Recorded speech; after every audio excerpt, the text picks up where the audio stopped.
Nós estamos, nesse momento, dando continuidade, passando para a segunda parte da Palavra de Deus, da mensagem que está registrada, que está baseada no texto do segundo livro das Crônicas, capítulo 7, versículo 14.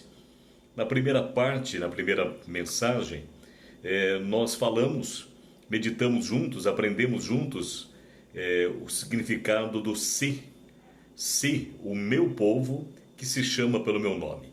Nós aprendemos sobre o que significa este se, essa condição que Deus estabelece, quem é o povo de Deus e o que significa ser o povo chamado pelo nome de Deus. E dando continuidade, o versículo diz, o próprio Deus respondendo à oração de Salomão, ele diz: se o meu povo, que se chama pelo meu nome, se humilhar e orar e buscar a minha face e se converter dos seus maus caminhos.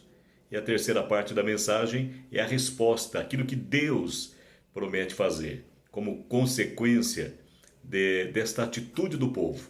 Então, nesta parte da mensagem agora, nós vamos ver o que Deus espera de nós, o que Deus espera do seu povo, do povo que se chama pelo seu nome, quais são as atitudes que Deus espera e deseja que nós venhamos tomar para que as suas bênçãos, a sua resposta, a cura, a solução, a vitória seja manifestada na vida do seu povo. Em primeiro lugar, Deus diz: se o meu povo se humilhar. Esta parte é muito importante. Há uma grande diferença entre se humilhar e ser humilhado. Eu já ouvi muitas vezes pessoas dizerem, os humilhados serão exaltados. Mas não é isso que a palavra de Deus diz. Porque uma pessoa ela pode ser humilhada, mas não ser humilde. Uma pessoa pode ser humilhada. Aliás, de uma forma ou de outra, todas as pessoas, em algum momento da vida, algumas pessoas em muitos momentos da vida, são humilhadas. Mas há uma grande diferença em ser humilhada e se humilhar.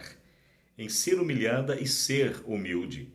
Deus não disse: se o meu povo for humilhado. Mas Deus disse: se o meu povo, o povo que se chama pelo meu nome, se humilhar. Portanto, se humilhar é uma decisão própria. Se humilhar é uma escolha pessoal. É um posicionamento íntimo e sincero. É algo interno, dentro do coração. Eu quero meditar com você, através dessa segunda parte desta mensagem, sobre a importância de se humilhar. Por que a Bíblia fala tanto de se humilhar? Por que a primeira condição que Deus estabelece para que Ele venha abençoar o seu povo, e o contexto deste versículo, 2 Crônicas 7,14, é um contexto que Deus está dizendo em resposta à oração de Salomão, que se chegasse um tempo em que não houvesse chuva, que Ele mesmo fechasse os céus para que não chovesse, se viesse os gafanhotos para comerem a plantação, a colheita, ou se viesse epidemias, pragas, doenças no meio do povo de Deus, Deus fala: se o meu povo se humilhar. Então, por que a primeira condição que Deus estabelece é se humilhar? Porque a primeira expressão do mal aconteceu por falta de um coração humilde.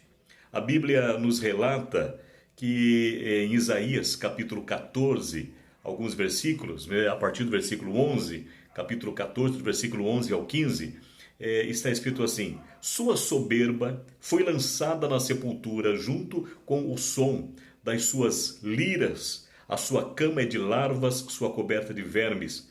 Como você caiu dos céus, ó estrela da manhã, filho da alvorada!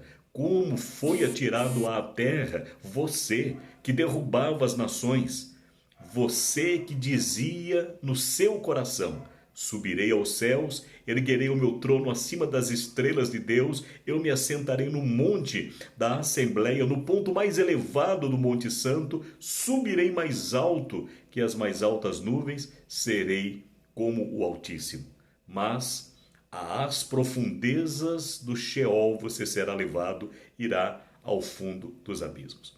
O que nós entendemos nessa leitura?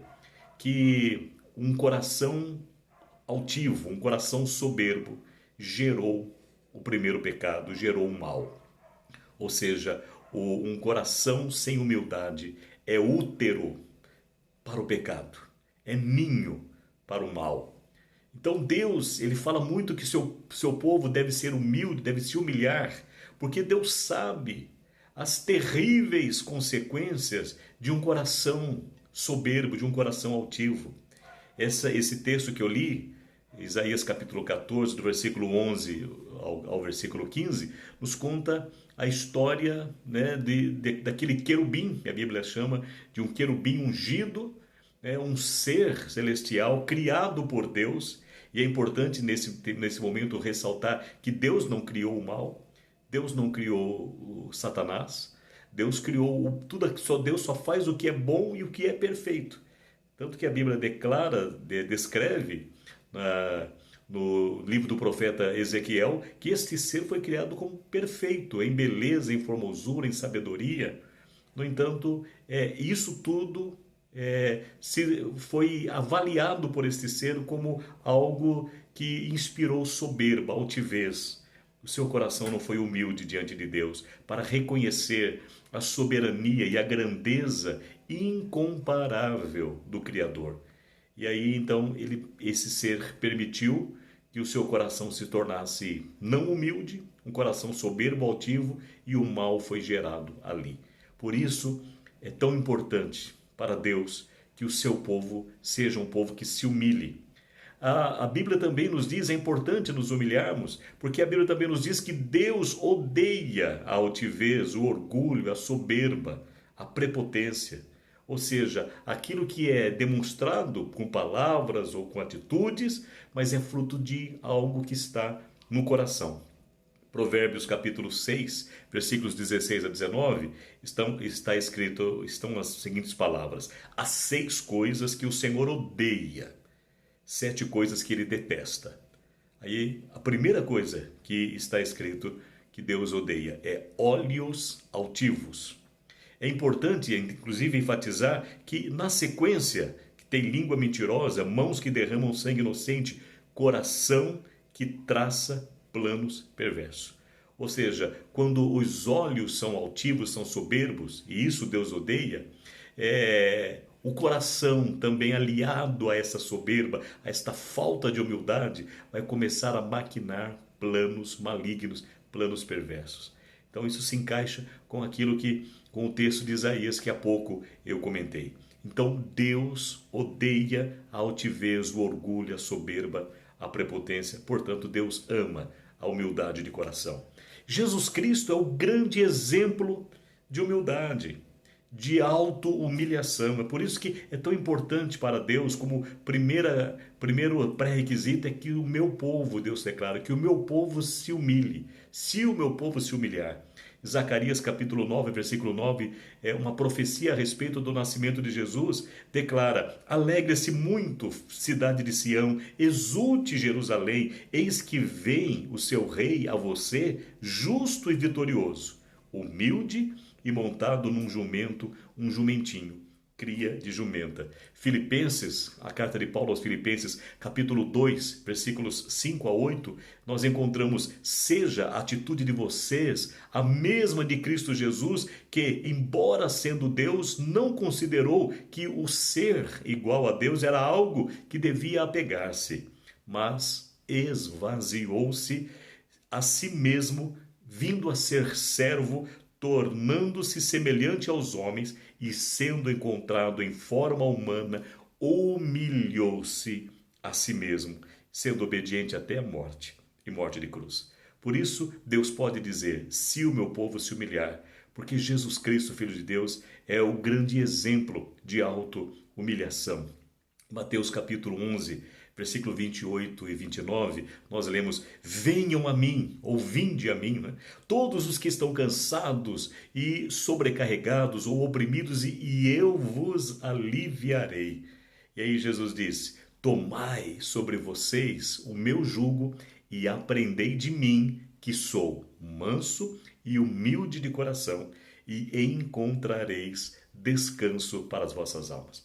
É importante ressaltar que Jesus ele fala assim: quem estiver cansado, sobrecarregado, oprimido, venha a mim e eu vos aliviarei.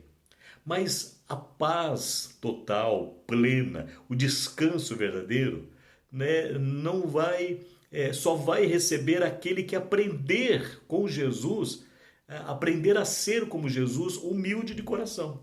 Veja que ele fala: vinde a mim os que estão cansados e oprimidos e eu vos aliviarei. Então a pessoa que ela vai a Jesus, ela já recebe um alívio. Mas a paz perfeita, não só aquele alívio, aquela calma inicial em relação à situação que ela estava, mas a paz perfeita somente recebe aquele que aprende de Jesus a ser manso e humilde de coração. Por isso que Jesus, quando iniciou o seu ministério, na sua primeira pregação, na sua primeira mensagem, no chamado Sermão do Monte, ou Sermão das Bem-aventuranças, né? O Sermão da Felicidade, no capítulo 5 do Evangelho de Mateus, no capítulo 3, Jesus disse: felizes são os humildes de coração, os humildes de espírito, porque deles é o reino dos céus. Há uma recompensa maravilhosa, portanto, para aquele que se humilhar.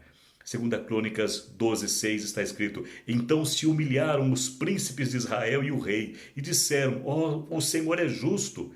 Quando, pois, o Senhor viu que se humilharam, veio a palavra do Senhor a Semaías, dizendo: humilharam-se, não os destruirei.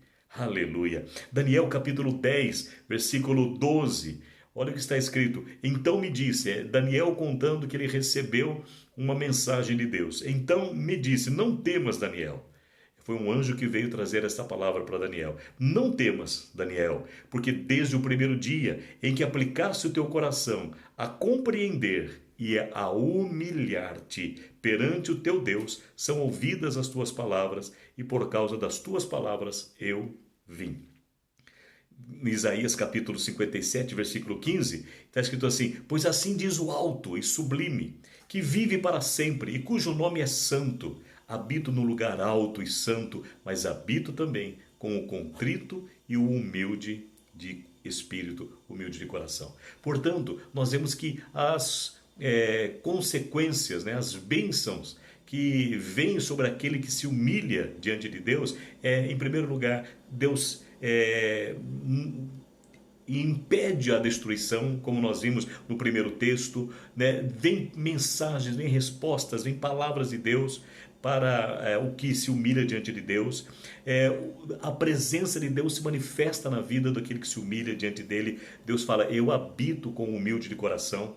A Bíblia nos conta a parábola de dois homens que foram orar, e diz a Bíblia que um deles, né, Jesus chama de um fariseu, de pé, ele dizia assim: ó Deus, graças te dou porque não sou como os demais homens. E começou a apontar os erros dos demais homens e se vangloriar na sua oração diante de Deus. Mas um outro, diz a Bíblia, que um publicano, estando em pé de longe, nem ainda queria levantar os olhos, mas batia no peito e dizia: ó Deus, sê propício a mim, que sou pecador. E Jesus disse que este que se humilhou foi ouvido, a sua oração foi ouvida, ele foi justificado diante de Deus. E então isso está escrito em Lucas capítulo 18, no versículo 14, Jesus disse: digo-vos que este desceu justificado para a sua casa, e não aquele, porque todo o que a si mesmo se exaltar será humilhado, mas o que a si mesmo se humilhar será exaltado. A Bíblia nos diz ainda, Tiago escrevendo, declara: humilhai-vos perante o Senhor e ele vos exaltará. 1 Pedro 5,5 nós lemos: da mesma forma, jovens, sujeitai-vos aos mais velhos e sejam todos humildes uns para com os outros, porque Deus se opõe aos orgulhosos, mas concede graça aos humildes. E no versículo seguinte, 1 Pedro 5,6 diz: humilhai-vos, pois, debaixo da potente mão de Deus, para que ele, ao seu tempo, no tempo certo, vos exalte. É interessante que esse versículo, 2 Crônicas 7,14, tem sido muito citado. Eu falo isso na primeira parte dessa mensagem.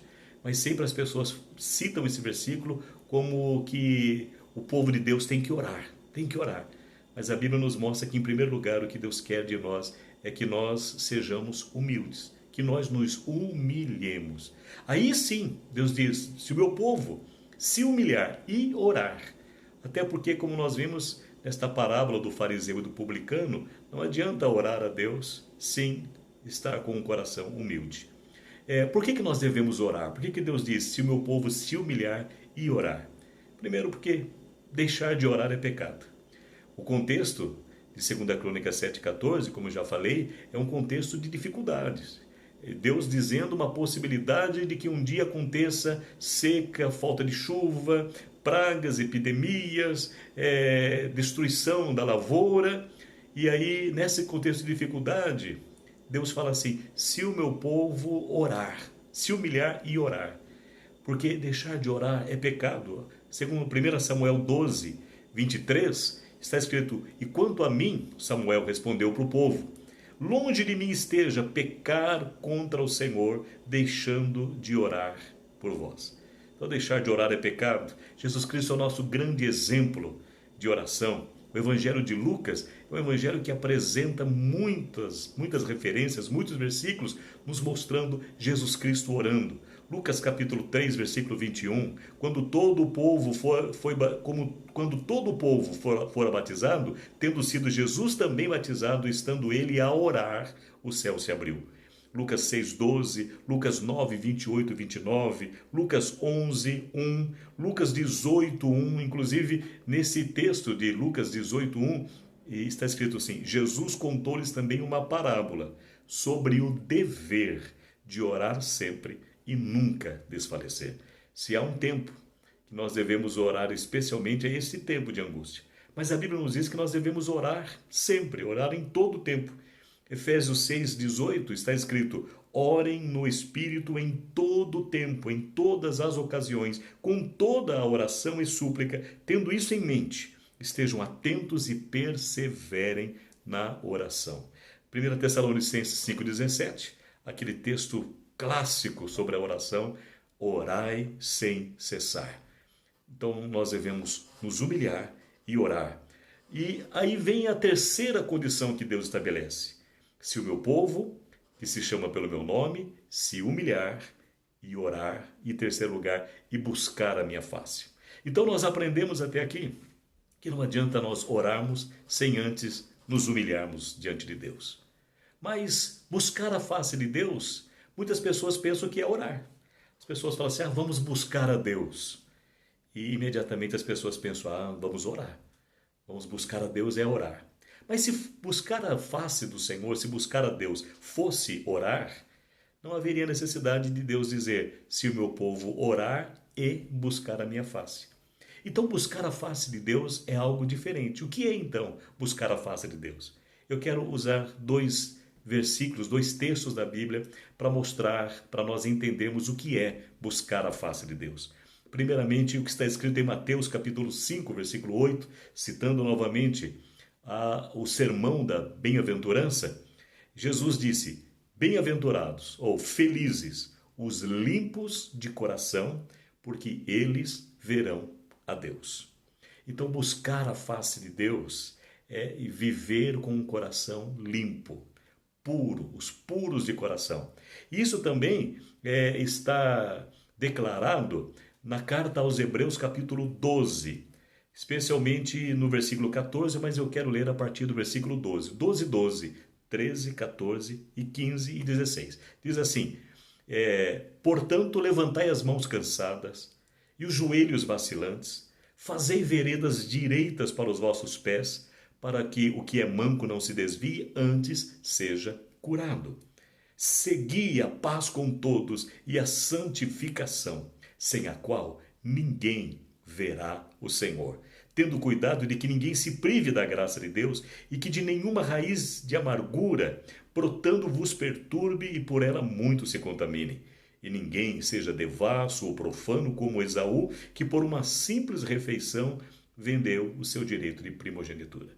Versículo 14, segui a paz com todos e a santificação, sem a qual ninguém verá o Senhor.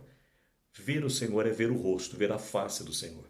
Esse desejo de ver a Deus, nós vemos os homens do Velho Testamento que buscavam muito isto. Quero citar o exemplo de Moisés. A Bíblia fala que Moisés tinha uma intimidade tão grande com Deus.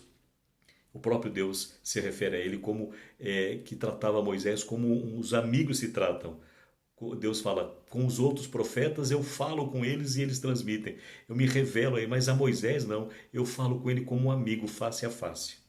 Mas Moisés queria ver mesmo a glória, a face gloriosa de Deus. E Moisés buscou isso. Mas a Bíblia nos fala, a Bíblia nos diz que a face de Deus foi Jesus, que enquanto estava aqui na terra nos mostrou, revelou a humanidade. Mas hoje, como que nós podemos ver a Deus? Como que nós podemos buscar a Deus? Como que nós podemos mostrar para Deus que nós estamos buscando a face, buscando o rosto, buscando ver a Deus? Não é através da oração, mas é através de uma vida de santificação, uma vida diferente, uma vida separada, uma vida de coração puro. Mateus capítulo 5, versículo 8 diz: Felizes os limpos, os puros de coração, porque eles verão a Deus. E Hebreus 12, 14, segui a paz com todos e a santificação, porque sem santificação ninguém verá o Senhor. Então buscar a face de Deus é viver uma vida de santificação. E finalmente Deus diz assim: se o meu povo se humilhar e orar e buscar a minha face e se converter dos seus maus caminhos.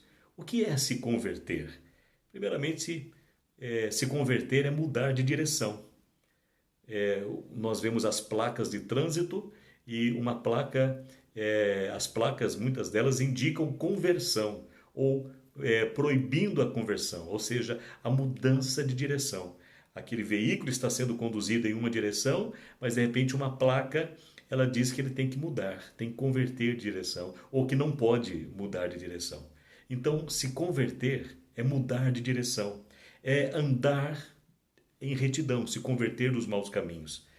Salmo 119, versículo 101, está escrito: afasto os meus pés de todo o caminho mau para obedecer a tua palavra. Nós lemos também, nós aprendemos também o significado, a definição de se converter dos maus caminhos, que é abandonar a vida de pecados. Provérbios 28, 13, está escrito: quem esconde ou encobre os seus pecados não prosperará, mas os que os confessa e deixa alcançará misericórdia. Todos nós somos pecadores, somos passivos de pecar e falhamos e pecamos. Mas a Bíblia diz que se nós escondemos os nossos pecados, nós continuaremos vivendo todos os tipos de males e não haverá mudança, não haverá prosperidade, não haverá vitória. Essa prosperidade não se significa apenas no sentido material. Infelizmente, hoje em dia nós vivemos um tempo em que prosperidade sempre é primeiramente levada e definida como bens materiais. Mas a Bíblia não nos dá essa interpretação generalizada, né? Não generaliza que prosperar é somente ter bens materiais. Então a Bíblia nos diz aqui que quem encobre os seus pecados jamais prosperará, mas quem os confessa e deixa, ou seja, se converte dos caminhos maus, esta pessoa alcançará misericórdia. Também, se converter dos maus caminhos significa se desligar de toda forma de pecado, ou seja, virar a página. Aquela página que estava sendo escrita, aquela página suja, manchada da vida, quando a pessoa se arrepende e pede perdão a Deus, ela tem que virar essa página e, pelo Espírito Santo, começar a escrever uma página nova. 1 Tessalonicenses 5:22, o apóstolo Paulo escreve: o Espírito Santo nos fala através do apóstolo: afastem-se de toda a forma do mal. Então Deus diz: se o meu povo se converter dos seus maus caminhos. É interessante notar que Deus sempre chama o seu povo a se converter.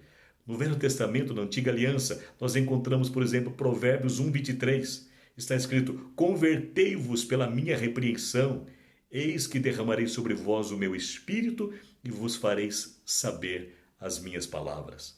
No livro do profeta Oséias, capítulo 12, versículo 6, está escrito assim: tu, pois, converte-te a teu Deus, guarda a beneficência e a justiça, e em teu Deus espera sempre. No livro do profeta Joel, capítulo 2, versículos 12 e 13, nós lemos: Todavia ainda agora diz o Senhor, convertei-vos a mim de todo o vosso coração, e isso com jejuns, e com choro, e com pranto, e rasgai o vosso coração, e não as vossas vestes, e convertei-vos ao Senhor vosso Deus, porque Ele é misericordioso e compassivo, tardio em irar-se e grande em benignidade, e se arrepende do mal. Isso é o que a Bíblia nos mostra, essa mudança de Deus em relação ao mal que estava vindo como consequência dos males praticados, dos pecados praticados. Mas quando o povo se converte, Deus cancela este mal. Está demonstrado inclusive também no livro do profeta Jonas, capítulo 3, versículo 10. Diz assim: viu Deus o que fizeram, como se converteram do seu mau caminho. E Deus se arrependeu do mal que tinha dito que lhes faria e não o fez. Deus diz: se o meu povo se converter dos seus maus caminhos. E no Novo Testamento também nós vemos Jesus Cristo falando sobre isso. Mateus capítulo 18, versículo 2, está escrito: chamando uma criança, colocou-a no meio deles e disse: eu lhes asseguro que, se não vos converterdes, a não ser que vocês se convertam e se tornem como crianças, jamais entrarão no reino dos céus. Portanto, quem se faz humilde como esta criança, este é o maior no reino dos céus. Veja que se converter e ser humilde, assim como no segundo livro das Crônicas, capítulo 7, versículo 14, são duas coisas que estão diretamente ligadas. Lucas capítulo 22, versículos 31 e 32, olha o que Jesus diz para Pedro: Simão, Simão, eis que Satanás vos pediu para vos cirandar como trigo, mas eu roguei por ti, para que a tua fé não desfaleça, e tu, quando te converteres, fortalece os teus irmãos. Que coisa impressionante. Jesus Cristo dizendo que Pedro devia se converter, e nós vemos que dos 12 discípulos, Pedro era aquele que teve momentos mais pessoais e íntimos com Jesus. Passou 3 anos andando com Jesus, dia e noite. Teve em situações em que só ele esteve com Jesus, como naquela ocasião em que ele desce do barco, Jesus estava andando sobre as ondas e Pedro desce do barco e anda também. Foi o único homem em toda a história que esteve sozinho com Deus, num único lugar, onde os outros nunca poderiam estar. E Pedro, diz a Bíblia, Jesus fala assim: quando te converteres. Então é possível que uma pessoa possa andar, conhecer tanto Jesus, ver tantos milagres, ouvir tanto das palavras de Deus, mas ainda não tenha convertido o seu coração. É por isso que Deus fala para o seu povo, para o povo dele, para o povo que se chama pelo meu nome: se o meu povo, que se chama pelo meu nome, se converter dos seus maus caminhos. Atos, capítulo 3, versículo 19, agora é o próprio Pedro. Pedro agora se converteu. Jesus tinha dito: Pedro, quando te converteres, fortalece os teus irmãos. E Pedro está fazendo isso. No livro dos Atos, dos Apóstolos, escrito por Lucas, esse livro, no capítulo 3, versículo 19, nós lemos: arrependei-vos, pois, e convertei-vos, para que sejam apagados os vossos pecados, de sorte que venham os tempos de refrigério pela presença do Senhor. Se encaixa com 2 Crônicas 7,14. Se o meu povo, que se chama pelo meu nome, se converter, aí Deus fala o que vai trazer. Ou seja, os tempos de seca, de gafanhotos consumindo a plantação e de epidemias se acabam se uma das coisas que o povo de Deus fizer é se converter. Tiago, capítulo 5, versículo 19, diz assim: meu irmão, ou meus irmãos, se alguém dentre vós se desviar da verdade e alguém o converter, sabei que aquele que fizer converter um pecador do erro do seu caminho, salvará da morte uma alma e cobrirá uma multidão de pecados. Que o nosso Deus, através desta palavra, leve a cada um de nós, a começar por mim, que sou um instrumento de Deus, para trazer esta reflexão, esta mensagem para você que está assistindo este vídeo. Que o nosso Deus, pelo seu Espírito, nos leve a nos humilharmos, a orarmos, a buscarmos em santidade de vida, ver a Deus, a face do Senhor, e a vivermos uma vida de retidão, de santidade, deixando os caminhos maus, os pecados, e vivendo uma vida realmente na presença de Deus para engrandecer e glorificar ao nosso Deus no nosso viver.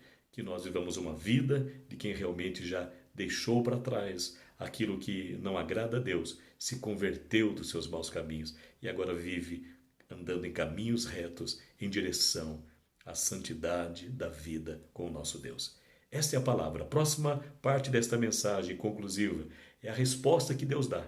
Se o meu povo fizer isto, se o meu povo fizer a sua parte, se humilhar e orar e buscar a minha face e se converter dos seus maus caminhos, então eu ouvirei dos céus, perdoarei os seus pecados, sararei a sua terra.